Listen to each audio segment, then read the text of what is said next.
কেমন আছো তোমরা সবাই? আশা করি যে যেখানেই আছো ভালো আছো এবং আনন্দে আছো। আবার অনেক দিন পর একটা ভিডিও নিয়ে তোমাদের সামনে চলে এলাম। একঘেয়ে ঘোরাঘুরি, ঠাকুর, মেলা এইসবের ভিডিও দিতে দিতে বোর হয়ে যাচ্ছে তোমরা সবাই, তাই আজকে একটু অন্য রকমের একটা ভিডিও নিয়ে চলে এলাম। আজকে একটা রান্নার ভিডিও নিয়ে চলে এসে তোমাদের সামনে। আজকে আমি একটা রেসিপি শেয়ার করব, যেটার নাম হচ্ছে ভোলা মাছের তেল ঝাল। এই রান্নাটা করার জন্য কি কি উপকরণ লাগবে সেটা তোমাদের সঙ্গে শেয়ার করে নিচ্ছি। এখানে দেখতেই পাচ্ছ, এখানে খানিকটা পেঁয়াজ কুচি করে নিয়েছি, রয়েছে কাঁচা লঙ্কা চেরা, টমেটো কুচি, রসুন কুচি, ধনেপাতা কুচি এবং এইদিকে রয়েছে গুঁড়ো মশলা, লঙ্কার গুঁড়ো, হলুদের গুঁড়ো, জিরের গুঁড়ো, ধনের গুঁড়ো, সব কিছু 1 চা চামচ পরিমাণে নিয়েছি। আর এদিকে আমি একটা মশলা করে নিয়েছি, যার ভেতরে আছে একটুখানি আদা আর কাঁচা লঙ্কা দিয়ে পেস্ট করে নিয়েছি একসঙ্গে। চলো তাহলে ধীরে ধীরে রেসিপিটা শুরু করা যাক। আর মাছটা তো রয়েছেই, ভোলা মাছ নিয়েছি। মাছ ছাড়া তো আর রেসিপিটা সম্ভব হবে না, তাই ভোলা মাছটায় নুন হলুদ মাখিয়ে নিয়ে ভেজে নিই। প্রথমে একটা কড়া বসিয়ে দিয়েছি উনুনে, কড়াটা একটু গরম হওয়ার জন্য অপেক্ষা করব। তারপরে কড়ায় তেল ঢেলে দেব। তেল ঢেলে দিয়ে যে মাছটা ছিল সেটা আমি নুন হলুদ দিয়ে ভালো করে ভেজে নেব।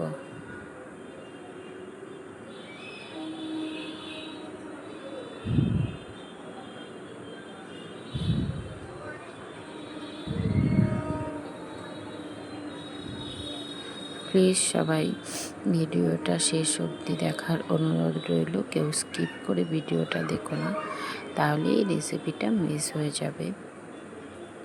আর তোমাদের কেমন লাগলো রেসিপিটা সেটা তো অবশ্যই কমেন্ট করে জানাবে। আর হ্যাঁ, প্রতিদিনের মতো আমি আজকেও বলতে ভুলে গেছি, বড়দের প্রণাম এবং ছোটদের অনেক অনেক ভালোবাসা জানিয়ে আমি আবার একটা নতুন ভিডিও তোমাদের সঙ্গে শেয়ার করছি। দেখতেই পারলে মাছটা দিয়ে দিয়েছি। এবার মাছটা খুব সুন্দর করে ভেজে নেব কড়া করে। এক পাশ হয়ে গেছে, আমি আর এক পাশ পাল্টে মাছটা খুব সুন্দর করে ভেজে তুলে নিলাম।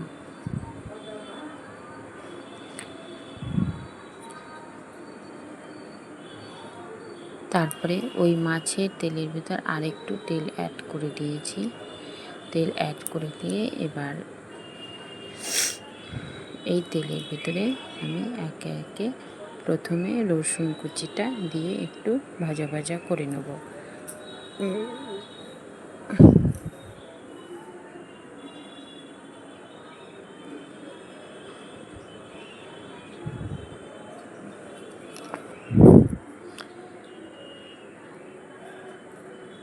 রসুনটা ভাজা ভাজা হয়ে গেলে পরে আমি এতে যে কুচিয়ে রাখা পেঁয়াজটা ছিল সেটা অ্যাড করে দেব। অ্যাড করে দিয়ে পেঁয়াজটাও খুব সুন্দর করে ভেজে নেব। আর দেখতেই পাচ্ছ এই তেলের ভিতরে আমি একটুখানি চিনি দিয়েছিলাম, যেটা তোমাদের সঙ্গে শেয়ার করতে ভুলে গেছি। সেটা স্বাদ ব্যালেন্সের জন্য এবং কালারটা খুব সুন্দর আসে, যার জন্য হালকা একটু চিনি দিয়েছিলাম। তারপরে পেঁয়াজটাকেও খুব সুন্দর করে ভাজা ভাজা করে নেব।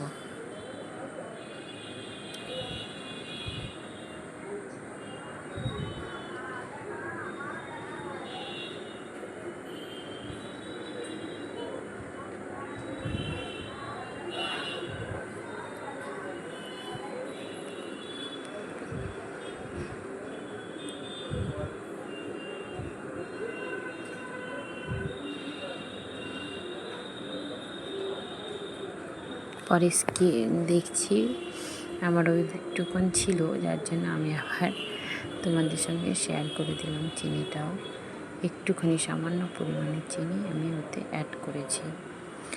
এবার হয়ে গেলে পরে তারপরে যে আদা এবং লঙ্কার পেস্টটা ছিল ওইটা প্রথমে দিয়ে একটু ভাজা ভাজা করে নেব। এবার একে একে সমস্ত মশলাই আমি এতে অ্যাড করব, কিন্তু আদা আর লঙ্কাটা একটু আগে দিয়ে ভেজে নেওয়ার কারণ হচ্ছে আদার যে একটা গন্ধ থাকে সেটা যাতে চলে যায়, যার জন্য আমি এটা আগে দিয়ে এটাকে একটু মশলাটাকে একটু ভাজা ভাজা করে নেব।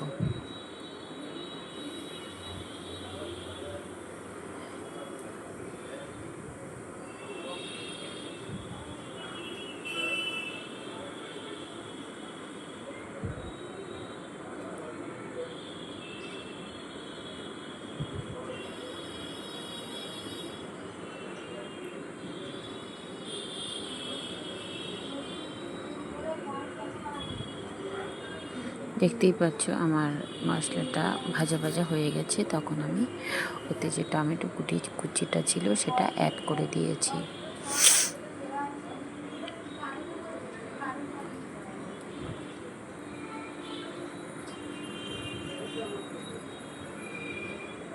টমেটোটাকেও সুন্দর করে ভেজে নেব যাতে গলে পেস্ট হয়ে যায় এর সঙ্গে, তাহলে ঝালটা খেতে বেশ একটু ভালোই লাগবে। মশলা থেকে তেল ছেড়ে এসেছে। এবার আমি একে একে যে গুঁড়ো মশলাটা ছিল সমস্ত গুঁড়ো মশলাগুলো এখানে অ্যাড করে দেবো। অ্যাড করে দিয়ে আবার এটাকে ভেজে নেব।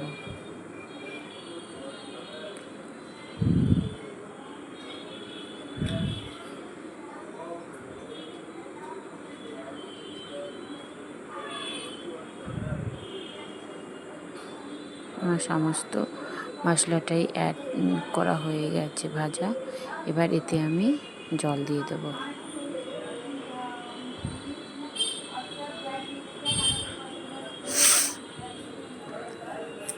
মাছের ঝালের রেসিপি সবাই কম বেশি জানি আমরা।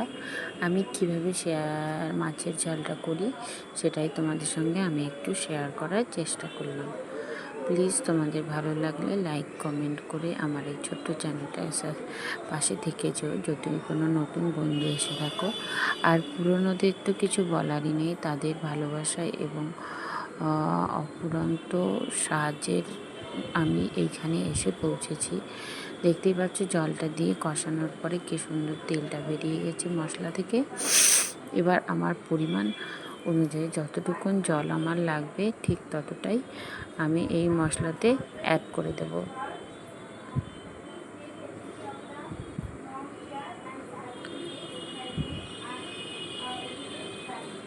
মশলা কম বেশি সেটা মাছের অনুযায়ী, আমার যেহেতু একটাই মাছ ছিল দুটো টুকরো করা, যার জন্য আমি অল্প মশলাই করেছি। তোমাদের যতটুকুন প্রয়োজন হয় ততটুকুনই তোমরা সেইভাবে কম বেশি করে নেবে।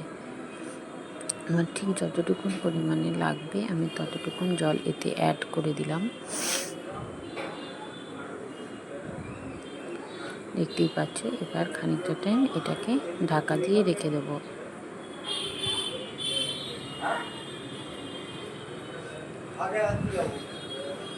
আর ওপর দিয়ে দুটো কাঁচা চেরা লঙ্কা দিয়ে দিয়েছি, যে চেরা লঙ্কাটা ছিল, যাতে যার ঝাল বেশি দরকার হবে সে সেটা নিয়ে খেতে পারবে, আর যার ভালো লাগবে না সে আর লঙ্কাটা পাতে নেবে না, তাহলে ঝালটা কম লাগবে। এবার আমি এতে ফুটে গেছে যেহেতু আমি মাছটা অ্যাড করে দিলাম।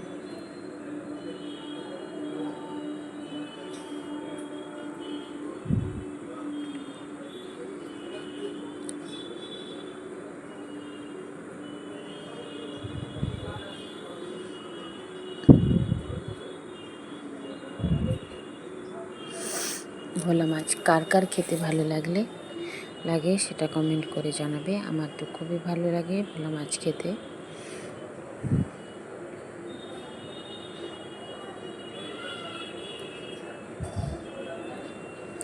ভোলা মাছ একটু বেশি টমেটো আর একটু ধনে পাতা ছড়িয়ে যদি করা হয় খুবই টেস্টি হয় খেতে। কার কার ভালো লাগে অবশ্যই কমেন্ট করে জানাবে। আর সবাই প্লিজ একবার এইভাবে ট্রাই করে দেখবে, রেসিপিটা খুব সুন্দর হয় খেতে। দেখতেই পাচ্ছ ফুটে গেছে, আমার মাছ মোটামুটি হয়ে গেছে। এই পর্যায়ে যে ধনে পাতাটা ছিল সেই ধনে পাতাটা আমি এতে অ্যাড করে দেব।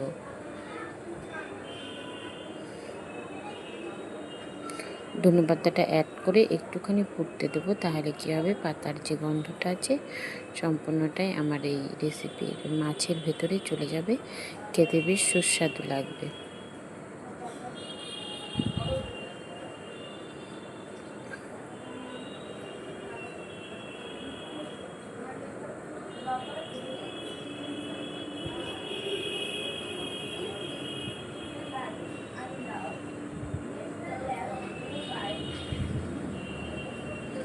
ব্যাস, আর কোনো কাজ নেই, আমার আজকের রেসিপি কমপ্লিট।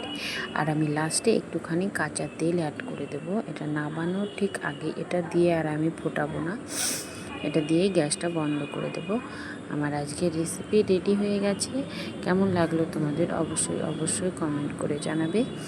আর ভালো লাগলে একটা লাইক করে দিয়ে আমার এই ছোট্ট চ্যানেলটাকে সাবস্ক্রাইব করে পাশে থাকার অনুরোধ রইল। আর পাশে থাকার নোটিফিকেশানটা অল করে দেবে, যাতে আমি কোনো ভিডিও ছাড়লে অবশ্যই আগে তোমাদের কাছে সেটা পৌঁছে যায়। দেখতেই পাচ্ছ কতটা লোভনীয় হয়েছে দেখতে, খেতেও খুব সুস্বাদু হয়েছিল। সবাই প্লিজ একবার বাড়িতে ট্রাই করবে, খুব ভালো লাগবে খেতে আশা করি। তো এতক্ষণ আমার সঙ্গে থাকার জন্য অনেক ধন্যবাদ। টাটা, বাই বাই, সবাই ভালো থেকো, সুস্থ থেকো।